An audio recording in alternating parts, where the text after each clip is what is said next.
चलिए, आप सभी को नमस्कार। आज के क्लासेस को कंटिन्यू कर रहे हैं। तो आज का हम लोगों का फर्स्ट डे है टॉपिक। सबसे पहले मल्टीमीटर। मल्टीमीटर भी बहुत जरूरी होता है। जैसे कि एक मरीज को देखता है एक डॉक्टर, तो उसके पास आला होता है, उससे वो पता लगा लेता है कि उसकी क्या क्या हलचल है। सेम उसी तरह हम मल्टीमीटर से जानकारी रखेंगे कि हमारी मल्टीमीटर से क्या क्या किधर प्रॉब्लम है, क्या है। बहुत अहम रोल निभाता है, तो मल्टीमीटर को चलाना भी आना चाहिए। हो सकता है बहुत से स्टूडेंट, बहुत से दोस्त चलाना जानते हैं, लेकिन थोड़ी बहुत इसको भी समझ लेते हैं। अब ये मल्टीमीटर है डिजिटल, इसमें घुमाने वाली नहीं है। ये एक स्विच बटन दिया जो रेड कलर की बटन है, इसी से इसमें फंक्शन स्टार्ट होते हैं। इनमें एक एक फंक्शन क्लिक करेंगे, यहाँ रेड दिखाई दे रही है, इस पे आप एक एक बार क्लिक करेंगे तो इसमें डीसी एसी इस तरह की मोड चेंज होगी।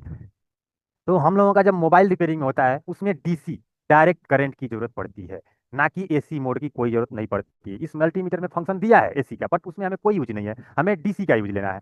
तो डीसी का जब हम बैटरी की चार्जर इंटर करेंगे, बैटरी की बीबस को चेक, चार्जर की बीबस चेक करेंगे, बैटरी का वोल्टेज, हाई रेडियो बीपीएच, मतलब जो कुछ भी वोल्टेज को मापना है, कितना वोल्टेज है, उस टाइम हम अपने मल्टीमीटर को डीसी मोड में रखेंगे। यहाँ पे आपको दिखाई दे रहा होगा, यहाँ लिखा है डीसी, कोने पे यहाँ पे देखिए डीसी। ठीक है, तो इस डीसी मोड पे लाने के लिए अपने मल्टीमीटर को क्या करना पड़ता है, एक बार इसको भी थोड़ा सा इधर कर लेते हैं। एकदम क्लियर है। ठीक है। ठीक है ना।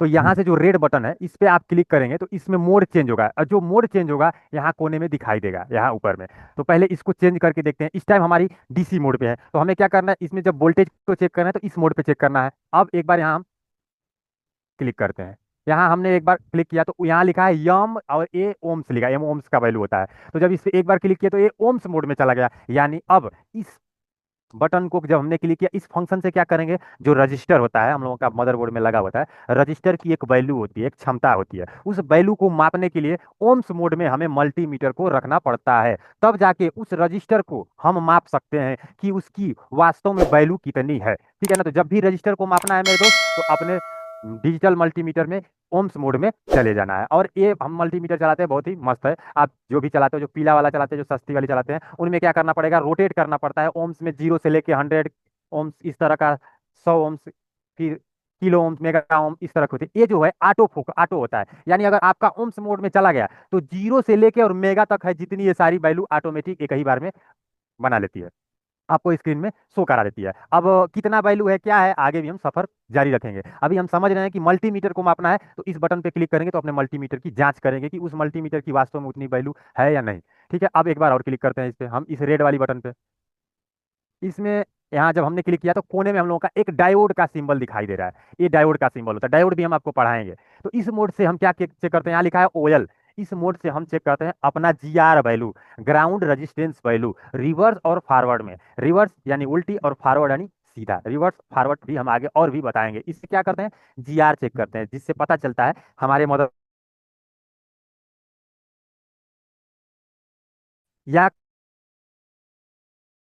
आप जीआर बताइए। तो इस मोड में अपने मल्टीमीटर को रख लीजिएगा और वहाँ जीआर बताइएगा। जो अभी मदरबोर्ड पे जब आगे बढ़ेंगे तो हम धीरे धीरे सफर जारी करेंगे, पहले इतना समझ लेते हैं, फिर आगे इस पे एक बार और हम क्लिक करते हैं। यहाँ लिखा है, एक सिंबल बना है, इसमें एक स्पीकर का इस तरह का छोटी छोटी सिंबल बनी है, और यहाँ ओम्स लिखा है। इसका क्या मतलब होता है, इसका यही मतलब है भाई, अपने मल्टीमीटर की, आपको यहाँ लाइव दिखा रहे हैं, यहाँ मल्टीमीटर की जब प्रोब को इस पे सटाएंगे, तो देखिए इसके प्रोब पे सटाएंगे तो रेड बत्ती भी यहाँ जल रही है, यहाँ रेड बत्ती जले, ठीक है ना, जल रही है। तो इससे क्या सिद्ध होता है कि हमारी ये दोनों प्रोब आपस में सट चुकी है, यहाँ 00100 की रीडिंग है। तो अगर कोई कंपोनेंट, कोई लाइन आपस में, यहाँ आप दो लाइन जा रही है, यहाँ चेक करेंगे तो आपका मल्टीमीटर बीप बजेगा। तो बीप बजेगा यानी ये लाइन यहाँ से यहाँ तक की कनेक्टिविटी ओके है। इसके बाद यहाँ लिखा है ओम। तो जो लो वैल्यू का LVR, जो लो वैल्यू रजिस्टर होता है, उसको हम यहाँ चेक कर सकते हैं। 100 ओम्स के समथिंग जो रजिस्टर होते हैं, जो बीप के साथ जीआर देते हैं, बीप के साथ वैल्यू देते हैं, तो यहाँ हम उसको चेक कर सकते हैं। ठीक है ना, इसीलिए यहाँ ओम्स का भी सिंबल बनाया रहता है। हम ऑलरेडी पहले यही जानते थे कि बस इसको बीप में हम रखे हैं और बीप बजा। लेकिन अगर आप 5, 10, 20, 30 ओम्स का आप एक रजिस्टर चेक करेंगे तो इस वो मोड में भी चेक हो जाता है, उसमें बीप भी बजेगा और ओम्स का वैल्यू भी देगा। ठीक है ना, फिर आगे बढ़ रहे हैं। अब इसमें एक बार और चेक करते हैं क्या फंक्शन है इस वाले मल्टीमीटर में। यहाँ लिखा है यन यफ, यहाँ लिखा है एनएफ। एनएफ का मतलब होता है, देखिए साफ साफ दिखाई दे रहा है एनएफ। एनएफ का मतलब होता है नैनो फेराड। यानी इस वाले मल्टीमीटर से हमने चेक किया है, कैपेसिटर को जब आप मापेंगे, कैपेसिटर की वैल्यू मापनी है तो इससे आप माप सकते हैं नैनो फेराड, यानी ये फेराड मोड में है, कैपेसिटर की वैल्यू मापी जाती है। कैपेसिटर भी आपको हम पढ़ाएंगे। नेक्स्ट एक बार इस पे हम क्लिक कर रहे हैं। अब यहाँ लिख दिया सी, सी फॉर यहाँ टेम्परेचर। अभी हमारे रूम का टेम्परेचर है इस टाइम 32। अब इसमें एक और फंक्शन है यफ, इसको हमने यूज नहीं किया है। फिर अब हम आ गए ओम्स में। एक मिनट, ओम्स, मेगा ओम्स यानी ओम्स मोड में आ गए। ठीक, फिर डायोड में आ गए, फिर बीप में आ गए, नैनो फेराड में आ गए। उसके बाद हम लोग यहाँ पे सी पे आ गए। अब हमें यहाँ इधर उधर हम क्लिक करके आ गए, जैसे कि एक बार होती है। अभी प्रेजेंट में हम हैं यहाँ पे, एक बार हम इसे पे जब क्लिक करते हैं रेड बटन पे, तो ए मल्टीमीटर शट डाउन होता है और स्टार्ट भी होता है। जैसे कि गलती से आप अभी इस टाइम बीप मोड में है और आपको डायरेक्ट कहाँ जाना है, आपको वोल्टेज चेक करना है डीसी मोड में, तो यहाँ जो लिखा है ना ए वाली जो बटन है, इस पे जब आप एक बार क्लिक करेंगे यहाँ से, तो डायरेक्ट आप डीसी मोड में चले जाएंगे। और डायरेक्ट एक बार और क्लिक कर देंगे तो एसी पे चले जाएंगे, यानी एसी डीसी यहाँ से आप डायरेक्ट चेक कर सकते हैं। और यहाँ जो होल्ड लिखा है, तो आप इस पे जब प्रेस करेंगे क्या होता है इसको भी देख लेते हैं। लाइट जल रही है, इससे लाइट जल रही है। ठीक है ना। अब इससे क्या है, इसमें कुछ फंक्शन होगी, तो इसमें बीप की फंक्शन होती है। तो यही हम लोगों का मल्टीमीटर का फंक्शन है। अब इसमें आप किन्हीं का कोई डाउट है मल्टीमीटर के रिलेटेड, तो हैंड राइज कर दीजिए, आपका हम सवाल ले लेंगे अभी भी। ये तो अगर चैट में मैसेज डाउट डाउट नहीं है तो ओके लिख दीजिए। आगे बढ़े हम लोग। कंटिन्यू कीजिए। कंटिन्यू किया जाए कितने लोगों हम्म। का। ओके ओके ओके, ठीक है। चलिए अब आगे बढ़ रहे हैं। अब हम अपने मल्टीमीटर को यहाँ, जो हमारी मल्टीमीटर की व्यू है, इसको अभी हम पुश कर दिए हैं। तो आवाज नहीं आ रही है ना, वो दोबारा रिज्वाइन कर लीजिएगा, ठीक जिनको है। अगर हमारी आवाज नहीं मिल रही तो एक बार लॉग आउट होके लॉग इन हो जाइए। अब आगे बढ़ रहे हैं। हमने देखा कि मल्टीमीटर कैसे चलाया जाता है, बहुत बड़ी बात है, ठीक है, इसको हमने समझ लिया। अब इसके बाद बात आती है कि सर जो बेसिक है एकदम जीरो है उनको, हो सकता है ऐसे भी कुछ स्टूडेंट हैं, कोई मैकेनिक है मेरे दोस्त हैं, उनको यही नहीं पता है कि क्या क्या टूल्स की रिक्वायरमेंट होती है जब मोबाइल रिपेयरिंग काम करते हैं। गूगल सर्च करेंगे, यहाँ करेंगे, कुछ दो बताएगा, चार वो बताएगा, टाइम बर्बाद होगा। ठीक है ना। तो आपको हम बता रहे हैं कि क्या क्या हम लोगों को मिनिमम टूल की रिक्वायरमेंट होती है जब एक प्रोफेशनल रिपेयरिंग का काम हम लोग करते हैं। इससे और भी एडवांस आएंगे जो अभी हम दिखाने वाले, पहले इसको देख लेते हैं। क्या क्या टूल्स की रिक्वायरमेंट होती है इसको भी देख लेते हैं, जो हम आपको एक एक पिक्चर के जरिए दिखा देंगे ताकि आपका टाइम भी ना बर्बाद हो और हम लोग को समझ में आ जाए। तो एक हम लोगों को 6 पोर्ट चार्जर की जरूरत पड़ेगी। आई चार्जर भी बोला जाता है, आई मतलब डिस्प्ले में दिखाई देता है इसीलिए हम लोग आई चार्जर बोलते हैं। और यहाँ 6 पोर्ट चार्जर इसलिए बोलते हैं कि इसमें 6 हब होते हैं, पॉइंट होते हैं इंटर करने के लिए। तो एक 6 पोर्ट चार्जर की जरूरत पड़ेगी, जिससे हम अपनी इससे क्या चेक कर लेते हैं, बिहेवियर इसका पता करते हैं, प्रॉब्लम किधर है, बहुत हेल्प करता है। तो एक ये रहना जरूरी है। नेक्स्ट कर रहे हैं। एक मिनट।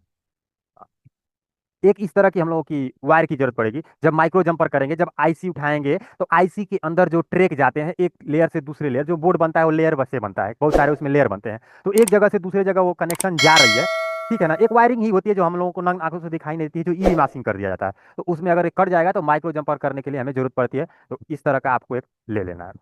आगे एक सर्जिकल ब्लेड, 11 नंबर का ब्लेड, धार वाला अच्छी क्वालिटी वाला एक ब्लेड की जरूरत पड़ेगी। बहुत ही अहम रोल निभाता है ब्लेड भी। आगे बढ़ते हैं। एक सोल्डरिंग आयरन की जरूरत पड़ेगी हम लोगों को, जिसमें टेम्परेचर को कम या ज्यादा करने की फंक्शन हो।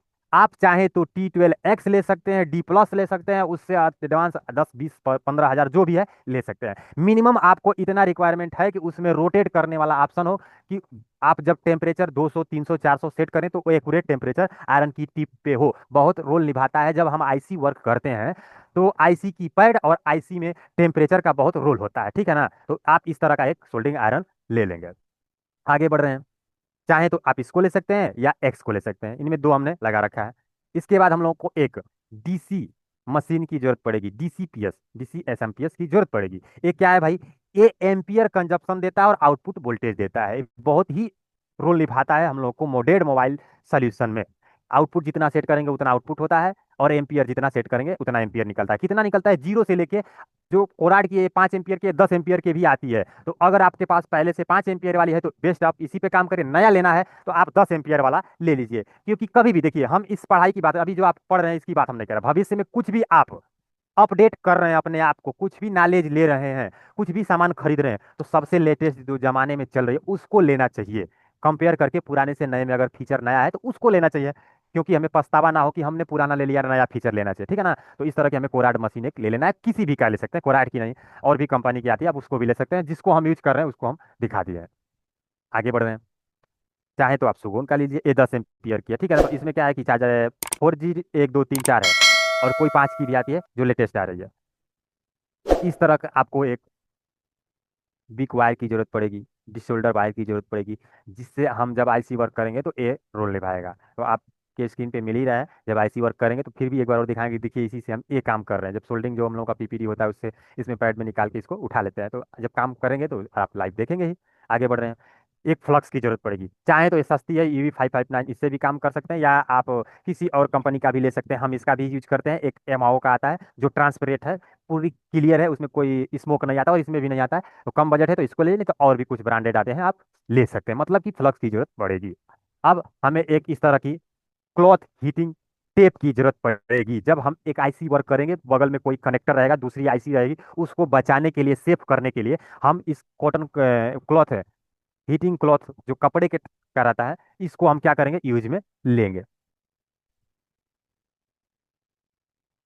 एक कीप की जरूरत पड़ेगी, जिससे हम थिनर यूज करेंगे तो इसमें डाल के अपना आसानी से यूज कर सकते हैं। माइक्रोस्कोप की जरूरत पड़ेगी, चाहे तो आप आरएफ का ले लीजिए, चाहे तो आप मैकेनिक का लीजिए, सॉफ्ट के लीजिए, वाइसस की लीजिए, जो भी आपको अच्छा लगे लीजिए।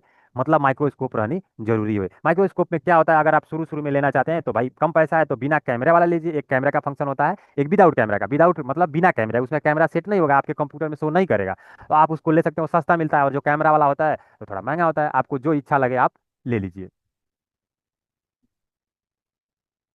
आगे बढ़ रहे हैं। मल्टीमीटर हमने दिखाई दिया, इसी मल्टीमीटर से हम काम करते हैं, बहुत ही अच्छा रिजल्ट देता है। आपको जो अच्छा लगे, आप आजकल 10 10 हज़ार के समथिंग एक आता है जो कंप्यूटर में दिखाई देता है, उसको भी ले सकते हैं, या चाहे तो आप इसको ले सकते हैं, 17 15 जो अच्छा लगे आप ले लीजिए। ये कौन सा मॉडल है, ये 17 है, ये 19 है, एक 17 भी आती है, उसको भी आप ले सकते हैं, गूगल सर्च भी कर सकते हैं। देखिए ये हम लोगों का 17 है, तो चाहे तो इसको भी ले सकते हैं, चाहे तो इसको ले सकते हैं, दोनों में से आप किसी को भी ले सकते हैं। और देखिए हम एक बार और बता रहे हैं, हर किसी में 100% नहीं होता है, यानी इसमें जो खासियत है वो इसमें नहीं है, और जो इसमें खासियत है वो इसमें नहीं है। क्या है भाई, देखिए ये बार बार रोटेट नहीं होगा तो ये खराब नहीं होगा, बटन है इसमें खराब नहीं होती है, और ये बार बार रोटेट होगा तो थोड़ी बहुत खराब होगी। इसमें क्या होती है, हीट को मापने के लिए, एसएमडी की कैलिब्रेशन के लिए इसमें वायर निकाल के आप कैलिब्रेशन कर सकते हैं, इसमें नहीं कर सकते हैं, ठीक है ना। और इसमें कुछ हर्टेज की फ्रीक्वेंसी भी आप माप सकते हैं। आगे बढ़ रहे हैं। एक पीसीबी स्टैंड होल्डर की जरूरत पड़ेगी, जिसमें हम अपने मदरबोर्ड को रखेंगे और आईसी वर्क करेंगे, जो भी काम करना है इसमें कस देंगे, फिट कर देंगे, ताकि ये मदरबोर्ड इधर उधर हिले ना, अपना काम करेंगे। शुरू में लेना चाहते हैं तो आप इसको ले लीजिए, बहुत ही कम बजट में आता है, मस्त है, 300 और 500 के बीच में मिलेगा। या आप चाहें तो एक 1800 और 2000 के बीच में आता है, उसको भी ले सकते हैं।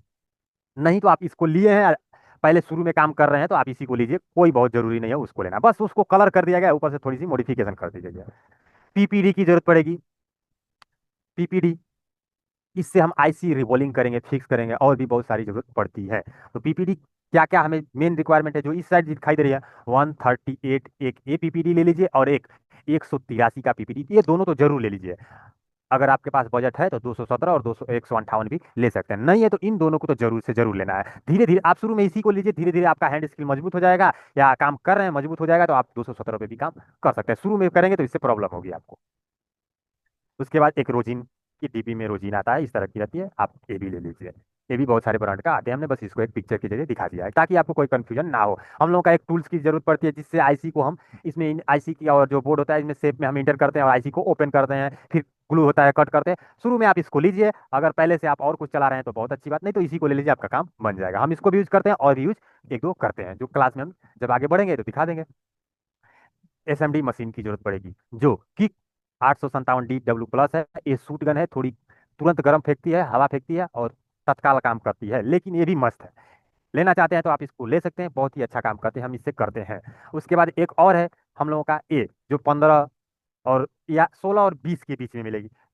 क्विक की है, थोड़ी महंगी है, तो आपके पास ज्यादा बजट है तो इसको लीजिए, कम बजट है तो इसको लीजिए। एक और एसएमडी है, उसको भी हम दिखा देते हैं। एक है क्विक की 2008, तो ये वाली जो एसएमडी, ये तो एकदम मस्त है, हम इसको यूज कर रहे हैं, सुपर डुपर हमें लगा, इसको भी यूज कर रहे हैं हम, और प्रेजेंट में, और हम इसको भी यूज कर रहे हैं। तो ये भी काम करती है, ये शूट गन है, जहाँ छोटा काम है इसको करते हैं, और ए वाली जो क्यूक 2008 है, मस्त है, आप इसको भी ले सकते हैं। बोलेंगे सर किसको लें, शुरू में लेना है, हम कह रहे हैं भाई इसी को ले लीजिए, छोड़िए जाने दीजिए, 2008 ले लीजिए। हाँ लेकिन ओरिजिनल होनी चाहिए। अब ओरिजिनल कैसे क्या करेंगे क्या नहीं, वो आप मार्केट में देख लीजिएगा।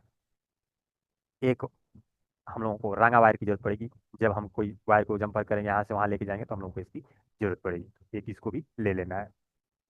इसके बाद स्टेंसिल, स्टेंसिल बोलते हैं सर कौन सी स्टेंसिल ले, क्या करें क्या नहीं करें। एक E M M C three ले लीजिए, इसमें ई एम एम सी की लगभग काम बन जाती है शुरू में। फिर आप एक आर एफ वन ले लीजिए, उसके बाद आर एफ टू ले लीजिए, और जो यूनिवर्सल स्टेंसिल आती है उसको भी ले लीजिए। जो अभी आगे हम जब क्लासेस जब आईसी रिबॉलिंग दिखाएंगे उसमें आप लोग देखेंगे कि हाँ सर इसी से कर रहे हैं, और लाइव वहाँ भी देख लेंगे यूनिवर्सल क्या होती है। उसके बाद हम लोग की ट्यूजर की जरूरत पड़ेगी, चिमटी की जरूरत पड़ेगी, जो एक सीधी होती है और एक बेंड होती है। सीधी से हम क्या करेंगे, कोई कंपोनेंट पकड़ लेंगे, और बैंड में जब हम आईसी रिबॉलिंग करते हैं जो बड़ी आईसी होती है तो इसमें जरूरत पड़ती है, नहीं तो हाथ हम लोग का हीट हो जाएगा और मूव हो जाता है, तो इसकी जरूरत पड़ती है। छोटी रहती है तो इसे कर लेते हैं, लेकिन बड़ी में प्रॉब्लम होती है। आगे हम लोग को थिनर की जरूरत पड़ेगी, जिससे हम पीसीबी को क्लीन करेंगे। तो रिलाइव का भी यूज कर सकते हैं या आप मैकेनिक का यूज कर सकते हैं। हम यही यूज करते हैं बहुत दिन से, हमें बहुत अच्छा लगा है, दूसरा कुछ अच्छा नहीं लगता है। ये मैकेनिक का 850 प्रो है, जो आपको हम आगे जब काम करेंगे तो लाइव देखेंगे ही कि कैसा इसका रिजल्ट है, कहने का क्या काम है।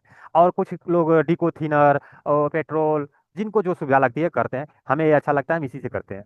आप चाहें तो एक बार इस्तेमाल कर सकते हैं। उसके बाद हम लोगों को क्या जरूरत पड़ेगी, हम लोगों को जरूरत पड़ेगी यहाँ पे इंक की। जो मदरबोर्ड पे कहीं एक लेयर से वहां तक हम लोगों को सोल्डिंग करेंगे तो हमें उसको सेव करना पड़ता है। तो ईवी इंक आती है जो अलग अलग कलर की आती है, ग्रीन ब्लैक व्हाइट को ट्रांसपेरेंट भी बोला जा रहा है, रेड ब्लू, इस तरह अलग अलग कलर की आती है। तो आप एक इंक ले लीजिए। बोलेंगे सर कौन सा ले, तो भाई ग्रीन ले लीजिए, कोई बात नहीं आता, ट्रांसपेरेंट ले लीजिए, दोनों में ले लीजिए, ज्यादा पैसा है तो सभी को ले लीजिए, एक ही से काम हो जाएगा, तो क्या पैसा फंसाने से मतलब है, खराब भी नहीं होती है। एक लाइट की जरूरत पड़ेगी, जो ईवी लाइट होती है, जो इस तरह की ब्लू लाइट देती है, इसको जब हम लोग यहाँ से पुश करते हैं, इसमें लाइट यूएसबी खोज देते हैं, इसमें अपना 6 पोर्ट चार्जर चाहे चार्जर को इंटर कर लेते हैं, तो इसमें जब हम क्लिक करेंगे तो इस तरह की ब्लू रेंज निकलेगी, लाइट निकलेगी। जब हम इस ईवी इंक पे जब बोर्ड पे ईवी इंक लगाएंगे तो इस पे आप सुखाएंगे तो हम लोग का सूख जाता है। किन्हीं किन्हीं का नहीं सूखता है, बहुत परेशान रहते हैं, बोलते हैं कि सर हमसे सूखता नहीं है, हार्ड नहीं होता है, उसका भी हम तरीका बताएंगे जब क्लास को कंटिन्यू करेंगे। एक ब्रश की जरूरत पड़ेगी, एक साइड इस तरह हार्ड ब्रश होगी और एक तरह वायर ब्रश होगी। जब आईसी वर्क करेंगे उसमें मॉइस्चर रहेगा तो वायर ब्रश से कर लेंगे, नहीं तो हार्ड पे जब कनेक्टर का काम करेंगे जहाँ जरूरत होगी उससे कर लेंगे। और एक टूथ ब्रश वही ले लीजिएगा जिससे हम लोग सुबह शाम ब्रश भी कर रहे हैं।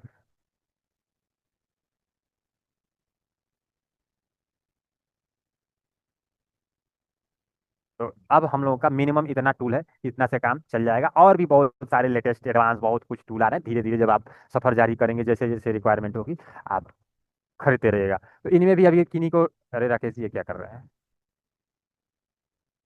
क्लियर है या किन्हीं को डाउट है? डाउट है तो मैसेज कर लीजिए, आपको अनम्यूट का परमिशन दे दिया जाएगा। अगर क्लियर है तो ओके बोलिए बोलिए, अभी भी टाइम है तो, और आगे की क्लासेस को हम लोग कंटिन्यू करेंगे।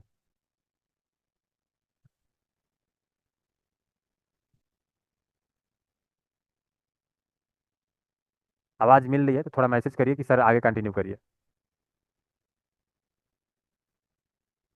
ओके ओके ओके, जितने लोगों का ओके फीडबैक है, ये क्लियर है, क्लियर है, ओके। चलिए ठीक है, thank you thank you thank you thank you, सभी को ओके है। चलिए ठीक है, तो इसी तरह हो सकता है, ऐसा भी हम मानते हैं कोई हमारे नए दोस्त नए मित्र नए टेक्नीशियन जुड़े होंगे, उनको मैसेज भी करना नहीं आता होगा, तो इसके लिए भाई आई एम सॉरी। हो सकता है तो कल हम बता देंगे कि मैसेज कैसे किया जाता है, ठीक है ना। हो सकता है कि किन्हीं किन्हीं को ये भी नहीं पता होता है, क्या पता कौन कितने जानते हैं, जब आप बताएंगे तब तो। चलिए इतना हमने समझ लिया। अब क्या है मेरे दोस्त, अब हम चलते हैं अपने मदरबोर्ड पे। जो मदरबोर्ड इस तरह हम लोगों का दिखाई देता है, तो हमें आशा है और भरोसा भी है कि आप जो यहाँ जूम में ज्वाइन हुए हैं तो इतना तो पता ही है मेरे दोस्त कि मदरबोर्ड क्या होता है। नहीं पता है तो मैसेज कर दीजिएगा, आपको बता दिया जाएगा मदरबोर्ड क्या होता है। फिर भी एक बार और बता देते हैं, जो आप फोल्डर का काम कर रहे हैं, फोल्डर लगा रहे हैं, चार्जिंग पिन लगा रहे हैं, जो चार्जिंग पिन जहाँ कनेक्ट होती है उसको बोला जाता है सीसी बोर्ड, यानी चार्जिंग का बोर्ड है, ठीक है। और जो मेन हम लोगों का होता है जिसमें हम डिस्प्ले कनेक्ट करते हैं, बैटरी सिम, हमें इतना नीचे नहीं जाना लेकिन फिर भी बता देते हैं, उसको बोला जाता है हम लोगों का मदरबोर्ड, ठीक है ना, क्योंकि उसी में सीपीयू रहती है तो इसीलिए हम लोग मदरबोर्ड है भाई, मेन बोर्ड वही है तो यही मदरबोर्ड है, ठीक है मेरे दोस्त। तो इसमें कंपोनेंट लगे रहते हैं। अब आपको एक और कैमरे की व्यू दिखा देते हैं ताकि आपको बिल्कुल अच्छा से समझ में आए। हमारा एक और कैमरा आपको दिखाई दे रहा होगा, अभी हम प्रेजेंट में इस वाले कैमरे को शट डाउन कर देते हैं, आपको एक कैमरा यहाँ दिखाई दे रहा है, तो यही है मेरे दोस्त, यहाँ इस पीसीबी में हमने अपना मदरबोर्ड सेट कर लिया है, ठीक है। इसमें हम अपने मदरबोर्ड को सेट कर लिए हैं, ये पीसीबी होल्डर है जो आपको हम दिखाएं, और यहाँ मदरबोर्ड है। इसमें भी बहुत बड़ी बात होती है, इसमें क्या होती है मेरे दोस्त, सावधानी बरतनी होती है। कभी भी जो आपको स्क्रीन में दिख रहा है, कभी भी इसको खूब ज्यादा पुश करके मत कसिएगा। इससे क्या होगा मेरे दोस्त, इससे होगा जब आप इसको ज्यादा टाइट करके कस देंगे, और जब आप अपने एसएमडी का हीट रखेंगे, जो भी हीट पे काम अभी बताएंगे, हीट लगाएंगे, तो मदरबोर्ड बैंड होने की चांस रहेगी। तो इसको ज्यादा मत कसिएगा, इसको बस थोड़ी लिमिट भर कसिएगा जितनी हमारी जरूरत हो, ताकि ये बोर्ड अभी जैसे हिल रहा है तो थोड़ा सा इतना हल्का सा टाइट कर देंगे। अब ये नहीं हिल रहा है, यानी ये सही है। और टाइट करने के बाद जब मदरबोर्ड को हटाना होता है मेरे दोस्त, तो क्या करना है, बार बार इसको मत खोलिए, टाइम बचाइए और टूल को बचाइए। बस इस पे आप इस तरह पुश करिए और हटा दीजिए। बस आप इस पे इस तरह पुश करिए और लगा दीजिए। देखिए कितना आसानी से हो गया, इसको बार बार खोलने की कोई जरूरत नहीं है। यहाँ से पुश करिए और हटाइए, और हम लोग की मदरबोर्ड है। ठीक है, तो अब मदरबोर्ड को भी सेट करने की बहुत कड़ी होती है। क्या होती है, यहाँ जो सावधानी बरतनी होती है, कोई प्लास्टिक कंपोनेंट इसमें पुश तो नहीं हो रहा है, ऐसा तो नहीं है ना, जो आपको लाइव दिख रहा है, ऐसा तो नहीं है ना कि हम गलती से यहाँ जबरदस्ती इधर आ रहे हैं इस साइड, हमें यहाँ जबरदस्ती से जहाँ कमजोर पार्ट है वहीं पे पुश कर दिया और बैंड हो गया।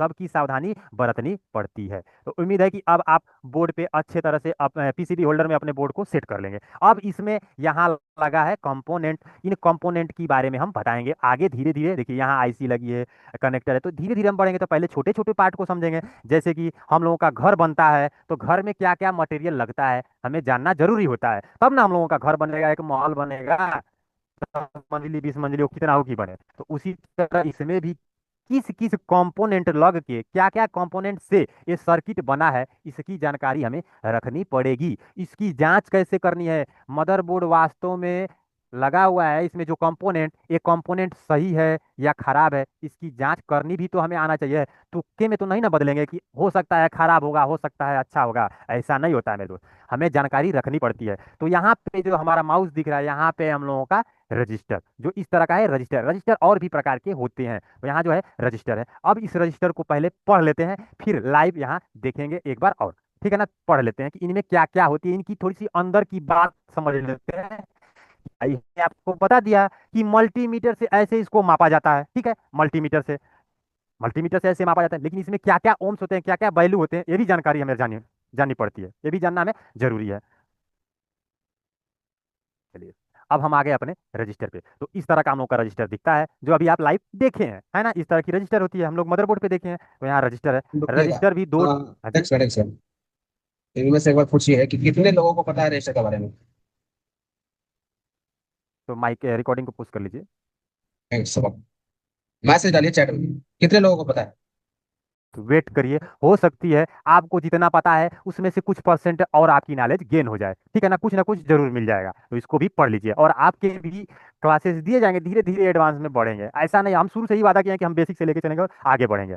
अब यहाँ तुक्केबाजी नहीं है कि इसको देखिए और यहाँ से शॉर्ट आउट कर लीजिए, पढ़ रहे हैं हम लोग। ठीक है ना, तो चलिए अब आगे बढ़ रहे हैं। रजिस्टर हम लोग का दो टाइप्स का होता है, दो प्रकार का होता है। क्या होता है यार, ये तो प्यास लग गई, पानी नहीं। एक होता है हम लोग का फिक्स रजिस्टर, जिसकी वैल्यू फिक्स होती है, मतलब ये अपना कोई वैल्यू कम ज्यादा नहीं करता है। रजिस्टर में एक और रजिस्टर होता है, वेरिएबल रजिस्टर। इसमें क्या होती है, ये अपनी वैल्यू चेंज करती है मौसम के अनुसार, टेम्परेचर के अनुसार, यानी रूम की जो टेम्परेचर रहेगी, जो बोर्ड की टेम्परेचर रहेगी, उसके अनुसार इसका वैल्यू बदलता रहता है, कम या ज्यादा होता रहता है। यानी गर्मी में अलग हो जाएगा, ठंडी में अलग हो जाएगा। बहुत ही रोल निभाता है ये कंपोनेंट भी। तो रजिस्टर दो टाइप के होते हैं। अब स्कीमेटिक में जब हम आगे बढ़ेंगे, तो स्कीमेटिक में इस तरह की इसकी वैल्यू होती है, जो यहाँ रुकावट की तरह होता है। तो क्या करता है, एम्पियर को रोकता है, वोल्टेज को आगे जाने देता है। इसकी डिनोटिंग लेटर, यानी जब आप स्कीमेटिक में घुसेंगे मेरे दोस्त, इंटर करेंगे, जब स्कीमेटिक पढ़ेंगे, तो हमें आर आर जहां दिखने को मिलेगा वो समझ जाना कि हम लोग का ये रजिस्टर, आर फॉर रजिस्टर। और जब लेआउट स्कीमेटिक में हम लोग इस तरह का, और लेआउट में आर लिखा रहेगा। ठीक है, अब इसकी मात्रा क्या होती है, माप क्या होती है, तो इसको मापा जाता है हम लोगों को ओम्स मोड में। ठीक है, तो यहाँ देखिए 5 वोल्ट 2 एम्पियर हमने इनपुट करा है, तो 5 वोल्ट आउट करेगा, लेकिन एम्पियर को ड्रॉप करेगा, जितनी इसकी क्षमता होती है उस हिसाब से एम्पियर को ड्रॉप करता है। वोल्टेज और एम्पियर क्या होता है मेरे, तो थोड़ी सी सरल भाषा में बता देते हैं। जो हम लोग डीसी में वोल्टेज चेक करते हैं, जैसे कि वोल्टेज, तो वोल्टेज के साथ एम्पियर होती है। एम्पियर को और वोल्टेज को इस तरह आप एकदम सरल भाषा में समझ सकते हैं। हमारी वजन है 50 kg, हमारी वजन है 70 kg। ठीक है, एग्जाम्पल 50 70 कुछ भी हो, 70 kg जो है हमारी वो वजन है, यानी वो वोल्टेज है। अब हम 70 kg की हमारी वजन है, हो सकता है हम 40 किलो का कुछ वजन उठा लेंगे, 50 किलो की वजन उठा लेंगे। कितनी हमारे अंदर ताकत है कि हम एक 80 किलो आदमी को भी हम ढकेल सकते हैं, थोड़ी बहुत हमारे पास एनर्जी है उसको धक्का दे सकते हैं, या जितनी हमारी एनर्जी है उसको उस हिसाब से धक्का देंगे। यानी जो हमारा वजन है वो वोल्टेज है, और जो हमारी एनर्जी है वो हमारा एम्पियर है। तो जो वोल्टेज और एम्पियर दोनों एक साथ चलता रहता है, कहीं भी वोल्टेज नहीं रहेगा, वोल्टेज और एम्पियर दोनों एक साथ रहेगा तभी काम हो पाएगा, ना तो ये अकेला है तो अधूरा है। आगे इसमें रजिस्टर में क्या है मेरे दोस्त, जो जीरो से लेके 1,000 तक रहेगा उसको ओम्स बोला जाएगा। जीरो, एक मिनट, यहाँ 0 से लेके 1,000 तक रहेगा तो ओम्स बोला जाएगा। लेकिन अब 1,000 ओम्स बोलेंगे बार बार तो थोड़ी मतलब उटपटांग है। तो जब 1,000 ओम हो जाएगा तो उसको 1 किलो ओम्स कहा जाएगा। चाहे तो आप 1 किलो ओम कहिए या 1,000 ओम कहिए, दोनों बात बराबर होती है। तो क्या है मेरे दोस्त, जब 0 से लेके 999 होगा तो उसको ओम्स कहा जाएगा, और 999 ओम, और जैसे ही वो 1,000 जाएगा तो उसको कहा जाएगा 1,000 ओम या 1 किलो ओम। अब उसी तरह 1 किलो ओम्स बराबर 1 किलो ओम से लेके 1,000 किलो ओम, किलो ओम रहेगा, और जैसे ही 1,000 होगा 1 मेगा ओम में चला जाएगा। ठीक है, 1 मेगा ओम, एक यहाँ फिर 1,000, 1 मेगा ओम और 1,000 मेगा ओम तक, ओम्स में मेगा ओम्स में रहेगा। जैसे ही 1,000 मेगा ओम होगा उसको गीगा में हो जाएगा। तो गीगा हम लोगों की मोबाइल में नहीं होती है, फिर भी हमने यहाँ लिख रखा। ठीक है ना, वही है मेरे दोस्त, जैसे कि 1 रुपया से लेके 99 रुपया है तो आप 99 रुपया बोलते हैं, और उसके बाद आप बोल देते हैं 100 रुपया। ठीक है, 100 रुपया बोल देते हैं, फिर 100, 200, 300, 400, 500 बोलते हैं, 900, 900 बोलते हैं, जैसे ही 900 होता है 1,000 बोल देते हैं, फिर 1 लाख बोल देते हैं। इसी तरह का ये भी है। आगे बढ़ते हैं। अब ये देखिए, इनमें किस तरह की मटेरियल होती है, तो हमने थोड़ी बहुत ड्रा कर लिया कि इसमें किस मटेरियल से बना है। तो इतना हमें इंजीनियर नहीं बनना है दोस्त, इतना हमें इंजीनियर नहीं बनना है कि क्या हमें तो बनना है एक मैकेनिक, एक मोबाइल को रिपेयर करना है। जो इसके अंदर का काम करेगा वो इंजीनियर हो जाएगा। फिर भी हमने ड्रॉ कर लिया, देखिए यहाँ मेटल है, लेयर है, निकल है, इस तरह की मटेरियल से बना हुआ है। तो इसकी परत को हमें डिस्टर्ब नहीं करना, अगर ये परत डिस्टर्ब होगा तो इसको वैल्यू चेंज हो जाती है। अब वही चीज यहाँ एक बार और लिख दिया, देखिए वन वन यहाँ ओम्स लिखे हैं, 1 ओम से लेके यहाँ तक, यहाँ हम आ रहे हैं। अब जैसे ही 1,000 आ रहा है तो 1,000 को किलो ओम कर दिए। अब इसके नीचे आ रहे हैं तो 1,000 किलो ओम आ रहा है, तो यहाँ 1 मेगा ओम्स हो गया। अब आगे इसमें और बढ़ रहे हैं। रजिस्टर क्या है, एक प्रतिरोधक। रजिस्टर को क्या बोला जाता है हिंदी में, प्रतिरोधक। एक इलेक्ट्रॉनिक घटक यानी इलेक्ट्रॉनिक कंपोनेंट है, जो सर्किट में विद्युत धारा करंट को प्रवाह को रोकता है। वही जो हम बताएं करंट, एम्पियर, एम्पियर को हिंदी में करंट कहा गया है यहाँ। तो एम्पियर को नियंत्रित करता है, रोकता है, जितना उसकी वैल्यू होती है उतना रोकता है, कम या ज्यादा करता है। ठीक है ना, कम करता है, जितनी, सॉरी, ज्यादा नहीं करेगा, कम करेगा। जितनी इसकी वैल्यू रहेगी उतना कम करेगा। इसका मुख्य उपयोग सर्किट में वोल्टेज को विभाजित करना और करंट को सीमित करना, मतलब कंट्रोल करने के लिए यूज में लिया जाता है। नाजुक घटकों की सुरक्षा के लिए किया जाता है, यानी आईसी के, सर्किट के आईसी जो रहती है उनके आसपास सुरक्षा के लिए यूज में लिया जाता है। इसे ओम्स मोड में मापा जाता है, जो अभी हम आपको दिखा भी दिए हैं।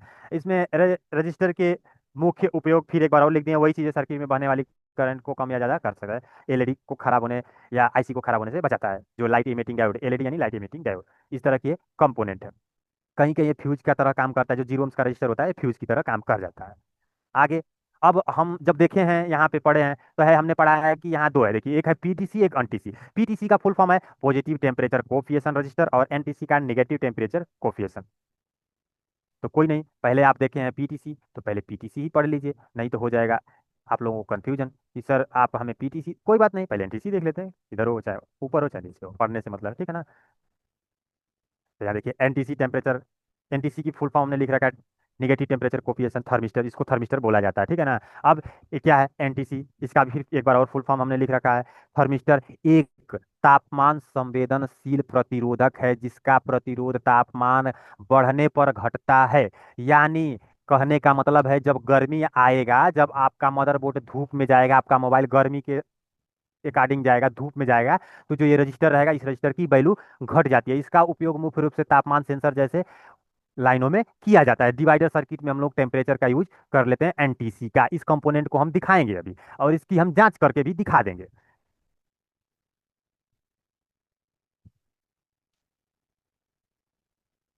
इसका एक बार और हम यहाँ उसी चीज को रिपीट करके लिख रखे हैं। इसका क्या है भाई, 55 से 200 सेंटीग्रेड के तापमान के बीच इस तरह के कंपोनेंट आते हैं। तो आपको स्क्रीन में मिल रहा है, स्क्रीनशॉट भी ले सकते हैं।